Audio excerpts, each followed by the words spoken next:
Selamat datang di channel Alur Donghua. Sebelum menonton, silahkan subscribe, biar Mimin tambah semangat update-nya.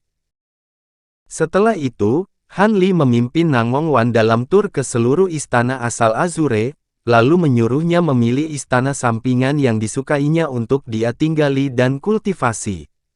Setelah menyaksikan semua teknik rahasia dan buku tebal di perpustakaan, serta harta, pil, dan bahan yang tak terhitung jumlahnya di lemari besi harta karun, Nangong Wan berjuang untuk mengangkat rahangnya dari tanah. Han Li telah menemukan beberapa peluang ajaib selama perjalanan kultivasinya, dan dia telah membunuh banyak makhluk tahap Grand Ascension, jadi dia kemungkinan besar lebih kaya daripada hampir semua orang di seluruh alam roh. Telah terperangkap di langit roh kecil begitu lama, Nangong Wan tidak pernah berpikir bahwa dia akan melihat begitu banyak harta di satu tempat. Han Li mendesak Nangong Wan untuk memilih beberapa harta pelindung dan beberapa pil, lalu memberinya dua lencana larangan yang memungkinkannya mengakses dua tempat ini kapanpun dia mau. Nangong Wan secara alami sangat gembira, dan dia menerima semuanya dengan gembira.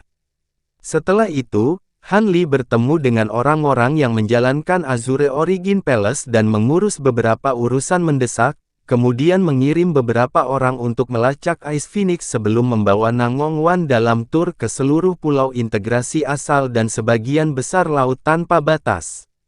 Selama kurun waktu sekitar 1 bulan, mereka berdua seperti pasangan fana yang penuh kasih sayang dan benar-benar menikmati waktu mereka bersama. Namun, begitu mereka kembali ke istana asal Azure, keduanya mengasingkan diri, meninggalkan istana untuk dikelola oleh Hai Yue Tian.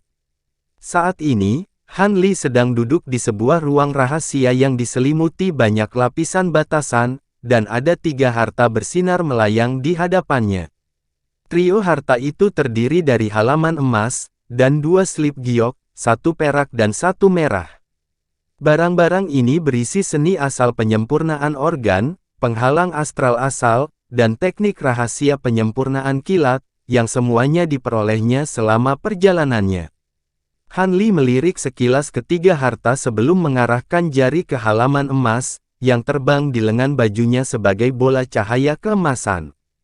Seni asal penyempurnaan organ yang terkandung dalam halaman emas dapat meningkatkan kekuatannya secara drastis, tetapi membutuhkan waktu yang sangat lama untuk mengolahnya sehingga dia tidak punya pilihan selain meninggalkannya untuk masa depan.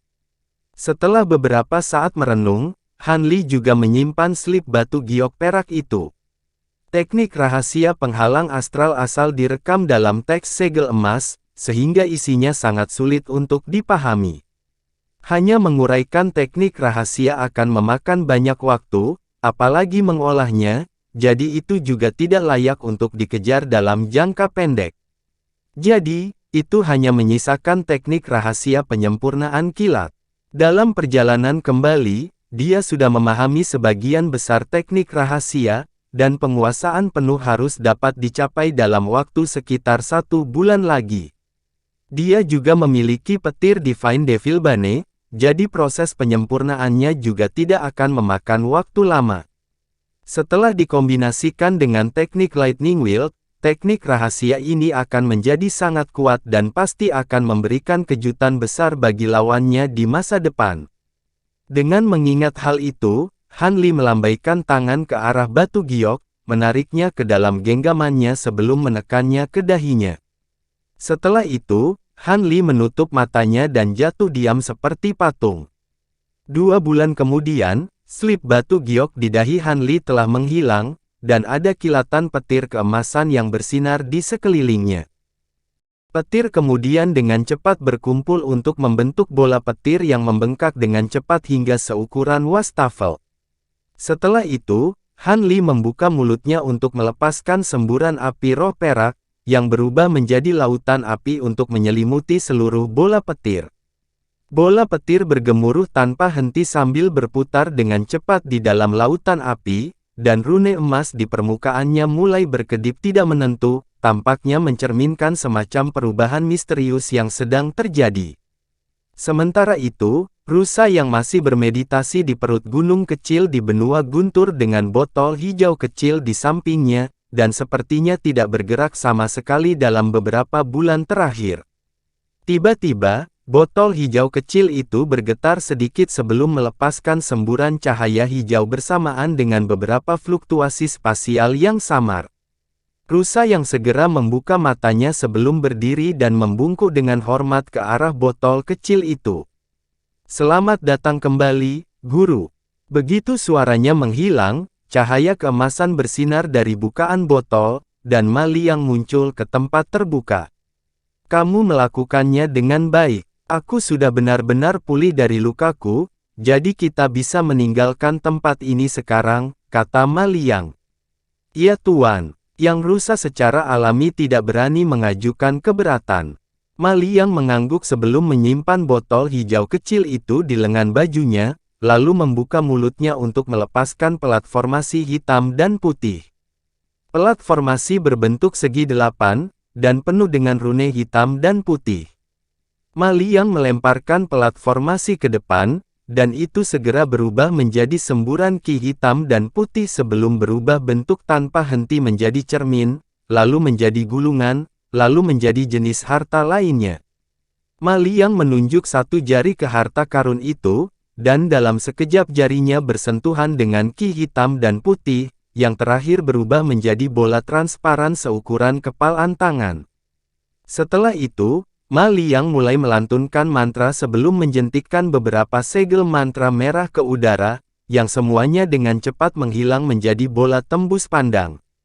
Wajah hantu merah muncul di permukaan bola di tengah kilatan cahaya merah tua, lalu berbalik ke arah tertentu sebelum melepaskan raungan rendah. Detik berikutnya, wajah hantu itu meledak sendiri dan hancur di tempat. Sepertinya mereka berdua telah meninggalkan benua ini. Ke arah mana benua Tian Yuan berada, kan? Ma Liang bertanya sambil berbalik ke arah Yang Dir. "Benua Tian Yuan memang terletak di arah itu, Tuan," Rusa yang segera menjawab.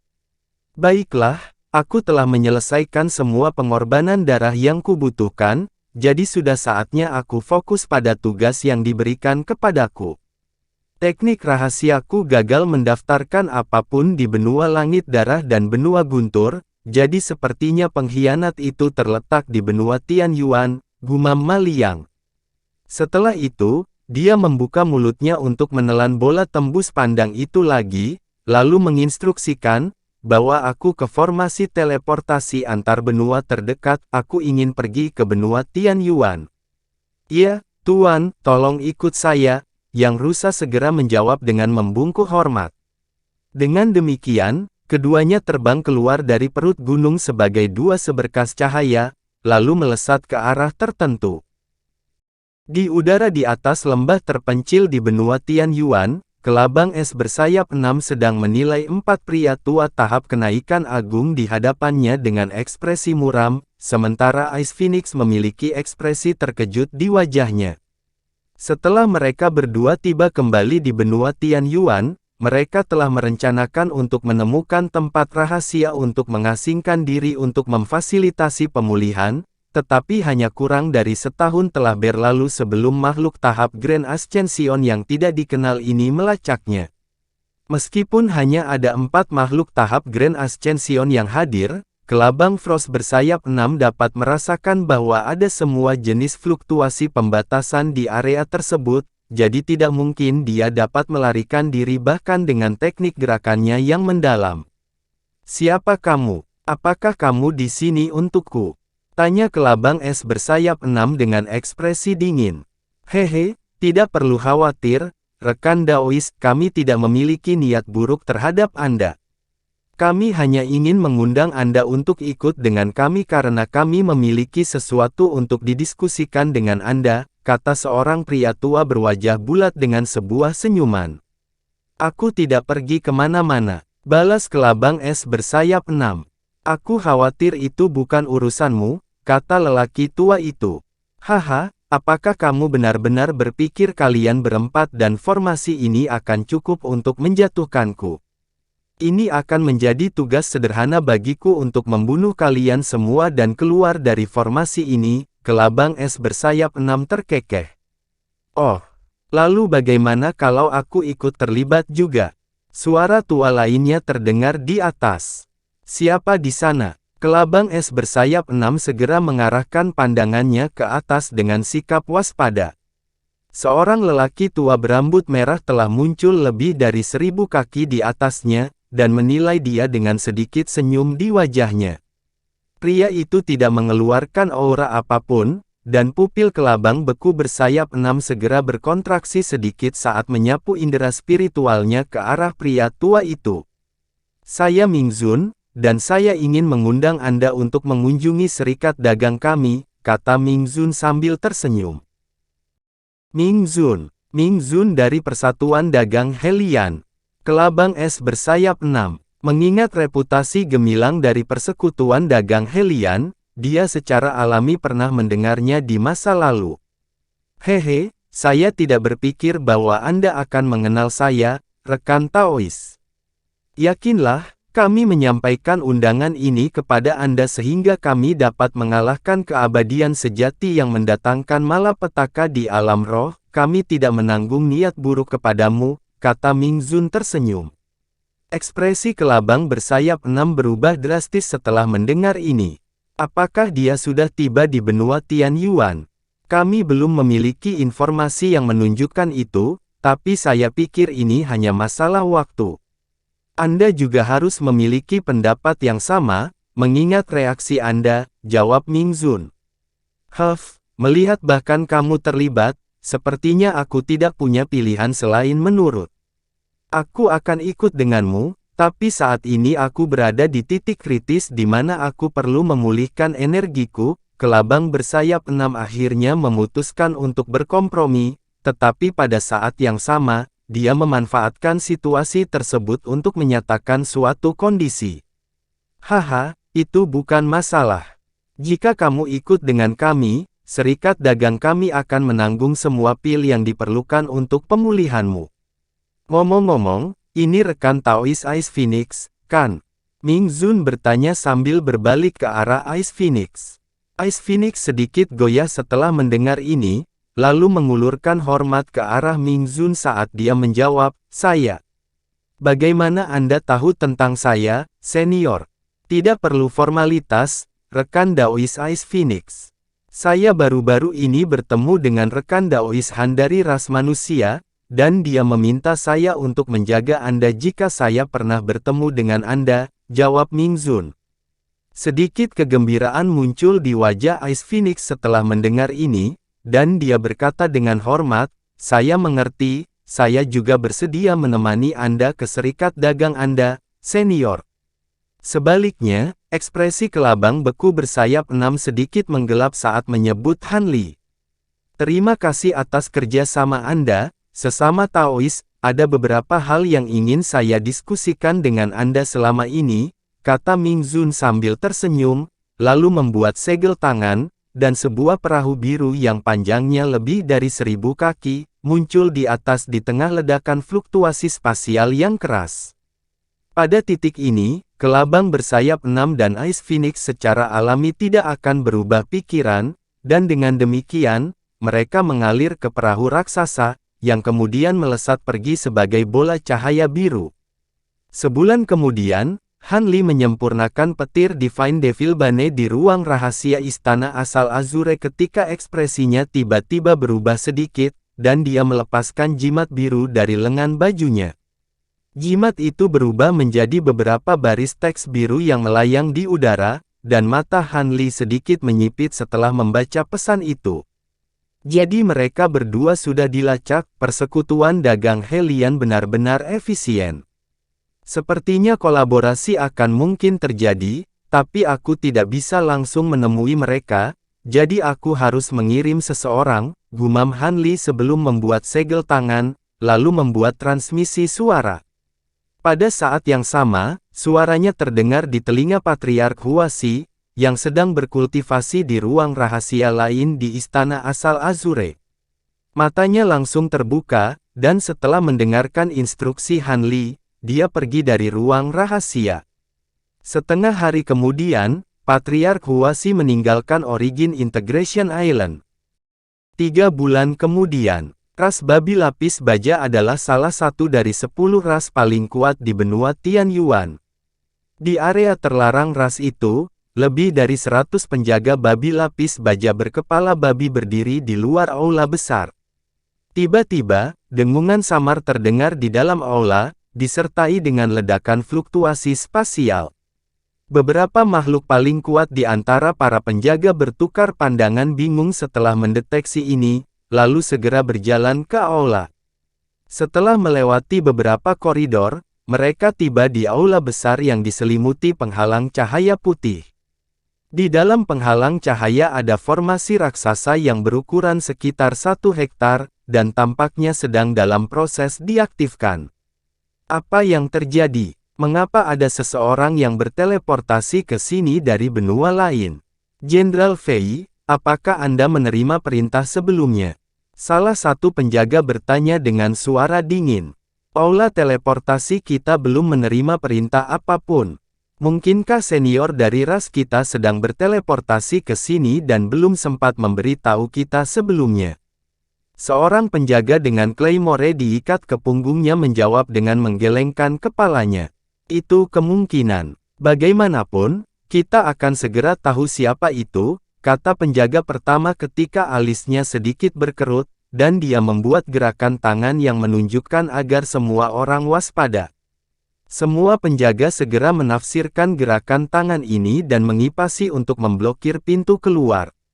Hampir segera setelah langkah-langkah ini diambil, semburan cahaya meletus dari pusat formasi, dan sepasang sosok humanoid muncul. Ekspresi penjaga pertama berubah drastis setelah melihat ini, dan dia berteriak, "Kalian berdua bukan anggota ras kami. Siapa yang memberimu akses ke formasi teleportasi antar benua di ujung sana? Hehe, kenapa aku perlu izin ketika aku bisa membunuh orang di ujung sana?" Salah satu sosok humanoid tertawa dingin menanggapi. Keduanya tidak lain adalah Ma Liang dan Yang Dir, dan yang terakhir menilai penjaga Armored Boar di luar penghalang cahaya dengan ekspresi haus darah. Ini adalah musuh. Segera angkat alarm. Penjaga dengan claymore di punggungnya langsung berteriak sambil buru-buru menarik claymore-nya. Penjaga lainnya langsung beraksi, dan salah satu dari mereka mengangkat tangan untuk melepaskan jimat merah, yang ditembakkan dari atap aula dalam sekejap. Detik berikutnya, bola api merah muncul di atas aula sebelum meledak di tengah ledakan yang menggema. Para penjaga di dekatnya cukup terkejut melihat ini, dan kebanyakan dari mereka bergegas ke aula, sementara sisanya buru-buru mundur sebelum mengeluarkan serangkaian harta formasi, yang terlempar ke udara. Gumpalan cahaya 5 warna melonjak keluar dari harta formasi ini, membentuk 36 pilar tembaga raksasa yang jatuh dari langit untuk mengelilingi seluruh aula. Setiap pilar memiliki panjang lebih dari 1000 kaki dan berwarna merah dengan rune roh perak yang tak terhitung jumlahnya terukir di permukaannya. Ekspresi penjaga Armored Boar yang mundur sedikit mereda setelah melihat ini, dan mereka mengalihkan pandangan mereka keluar dari aula. Tiba-tiba, seluruh aula meledak seperti letusan gunung berapi di tengah ledakan yang menggema, mengirimkan puing-puing yang tak terhitung jumlahnya beterbangan ke segala arah. Namun, semua puing terhenti di jalurnya oleh penghalang api yang muncul di antara pilar tembaga, kemudian dibakar hingga ketiadaan. Pada titik ini, para penjaga yang bergegas ke aula sebelumnya tidak terlihat. Penjaga Armored Boar yang tersisa secara alami sangat terkejut melihat ini, dan tepat pada saat ini, Ma Liang dan Yang Dir terbang keluar dari reruntuhan. Rusa yang memegang benda bundar di tangannya, yang dikunyahnya seperti camilan. "Jenderal Fei," seru salah satu penjaga ketika dia mengidentifikasi benda bundar itu sebagai kepala jenderal mereka. Menyerang. Pada titik ini, jelas bahwa semua penjaga yang bergegas ke aula telah terbunuh, dan semua penjaga segera mengaktifkan harta formasi mereka.